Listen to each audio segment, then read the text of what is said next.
નમસ્કાર વાલા વિદ્યાર્થી મિત્રો, કેમ છો? મજામાં ને? આજે આપણે જોવાના છે ત્રિમાસિક એકમ કસોટી 2026 ધોરણ 8ની આજ પૂછાશે, બરાબર. 40માંથી 40 તમારે સાચા, તો આ તમે ખાસ કરીને તૈયાર કરી લેજો. વિષય ગણિત, તારીખ તમારે રહેશે 19/8/2026. સંપૂર્ણ પેપર સોલ્યુશન સાથેની PDF તમારે જોતી હોય તો વિડીયોને લાઇક, શેર, સબસ્ક્રાઈબ કરવાનું ભૂલતા નહીં. તો ચાલો આપણે મોસ્ટ IMP પ્રશ્નોના સાથે સાથે એના જવાબ પણ જોઈએ.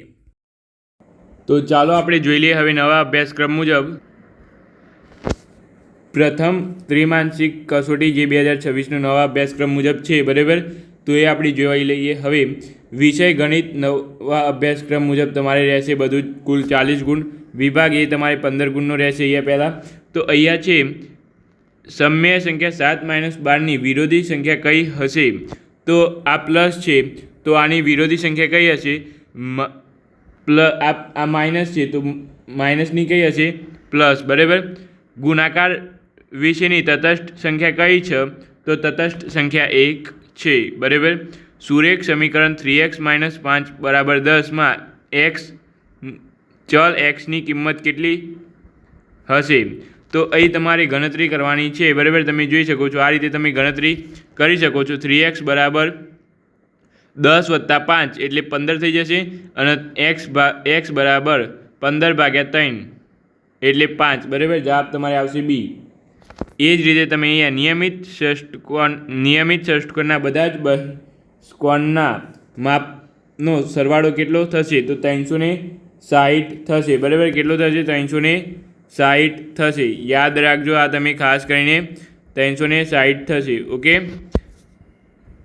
ત્યાર પછી જે સમાંતર બાજુ ચતુષ્કોણના બધા જ ખૂણા કાટખૂણા હોય તેને શું કહેવાય છે? તો તેને શું કહેવાય છે? તેને લંબચોરસ કહેવાય છે. યાદ રાખજો. સંખ્યા 14નો વર્ગ કેટલો થાય? તો 1b. 14નો વર્ગ, 13નો વર્ગ તમે યાદ રાખો. તમને કહી દઉં, આ છે 13નો વર્ગ, બરાબર. એ 13નો વર્ગ છે, આ જે એ છે એ 13નો વર્ગ છે, B 14નો વર્ગ છે, C 15નો વર્ગ છે, અને D 16નો વર્ગ છે, બરાબર. તમે 16 × 16 કરો, બરાબર. 16 × 16 તો અહીંયા 1 0, અહીંયા 6, અહીંયા 1 1 1, બરાબર. 6 6 36, 6 1 6, અને ઉપર 3 એટલે 9, બરાબર. એટલે જો આ 6 અને આ 15 થયા, બરાબર. એટલે અહીંયા 15, અહીંયા એક જ મિનિટ, અહીંયા ઉપર 160, અને અહીંયા આપણે લખવામાં ભૂલ થઈ ગઈ. 1 0 1 6 6 1 1 1 6 6 36 વધી 3 6 3 9, બરાબર. એટલે અહીંયા જો 6 5 15 ને 1 2 એટલે 256. 256 આ 16નો વર્ગ છે, બરાબર. આ રીતે તમારે 14નો વર્ગ કેટલો થાય? તો 14 × 14 કરવાનું, બરાબર. તમે 14 × 14 કરશો ને એ રીતે તો તમારે જવાબ આવી જશે. અહીંયા તમારે 196 જવાબ આવશે. કેટલો? 196 જવાબ આવશે, બરાબર. ત્યાર પછી અહીંયા તમારે છે ગાણિતિક નિયમો અને સંકલ્પોની ખાલી જગ્યા તમારે અહીંયા પૂરવાની છે. તો સમય સંખ્યા -13/19ની વ્યસ્ત સંખ્યા કઈ થાય? તો -18/-19/13, બરાબર. સરવાળા વિશે તટસ્થ સંખ્યા કઈ છે? તો સરવાળા વિશે 0 અને ગુણાકાર માટે 1, બરાબર. યાદ રાખજો. ચતુષ્કોણના ચારે ખૂણાના સરવાળાનો માપ કેટલો થાય? તો 360 થાય. √64નું વર્ગમૂળ કેટલું થાય? તો 8 થાય. આ તમે ખાસ કરીને યાદ રાખજો, બરાબર. તમારે અહીંયા યોગ્ય જોડકા જોડવાના છે.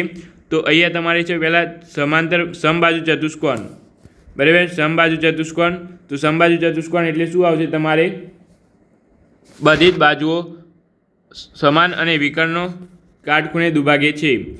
સમલંબ ચતુષ્કોણ, તો સમલંબ ચતુષ્કોણમાં ફક્ત એક જ જોડ સમાંતર હોય છે. પતંગાકાર ચતુષ્કોણ, તો એમાં તમારે જવાબ આવશે પાસની જોડ સમાન હોય છે. 289ની કિંમત શું થાય? તો 289ની કિંમત થશે તમારે અહીંયા 17, અને 324ની કિંમત શું થાય? અહીંયા તમારે થશે 18, બરાબર. ખાસ કરીને યાદ રાખજો, આ જોડકા ખૂબ જ ઇમ્પોર્ટન્ટ છે. એ જ રીતે અહીંયા તમારે ગણિતના દાખલા અહીંયા તમારે આપેલા છે, તમે જોઈ શકો છો. આ દાખલા તમારે ખાસ કરીને પ્રેક્ટિસ કરી લેવા, બરાબર. સ્ટેપ બાય સ્ટેપ તમને અહીંયા પગથિયું પણ અહીંયા તમને આપણે આપેલું છે. એ જ રીતે આનો પણ x તમારે શોધી લેવો સ્ટેપ બાય સ્ટેપ. એકદમ સહેલું છે, બરાબર. તમે જુઓ, સ્ટેપ બાય સ્ટેપ લખો લખશો તો તમને ખબર પડી જશે. ત્યાર પછી અહીંયા તમારે છે સમાંતર બાજુ ચતુષ્કોણનો એક ખૂણાનું માપ 80 છે તો બાકીના 3 ખૂણાનું માપ તમારે શોધવાનું છે. એક ખૂણાનું સમાંતર બાજુ ચતુષ્કોણ છે એટલે એક ખૂણા 80 હોય તો બીજો ખૂણો કેટલો હશે? 80 હશે. એટલે બે ખૂણા 80 હોય તો 180ની જોડ બની જાય એટલે બીજો 100 હશે. બીજો 100 હોય તો બીજો કયો હશે? એટલે બે 100ના હશે અને બે 80ના હશે. બરાબર, આ તમે ખાસ કંઈ યાદ રાખજો. ત્યાર પછી અવિભાજ્ય અવયવની રીતે 577નું વર્ગમૂળ તમારે એ શોધવાનું છે. સમીકરણનો ઉકેલ તમારે અહીંયા લાવવાનો છે.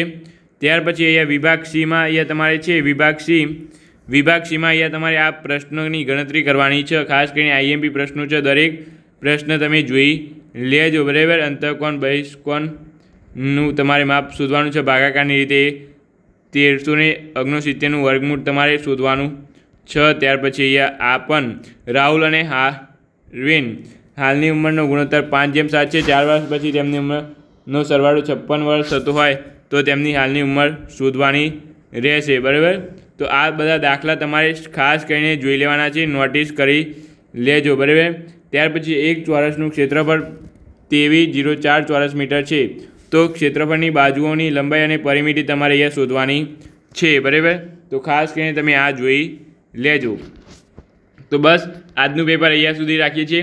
આમાંથી જ તમારે પેપર આવશે પ્રથમ ત્રિમાસિક કસોટી. બરાબર, નવા અભ્યાસક્રમ મુજબ. તો ખાસ કરીને આ તમે જોઈ લેજો.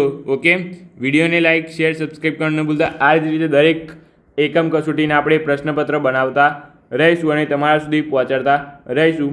તો બસ વિડીયોને સપોર્ટ કરજો. આપણે મળીશું નવા વિડીયો સાથે. Thank you.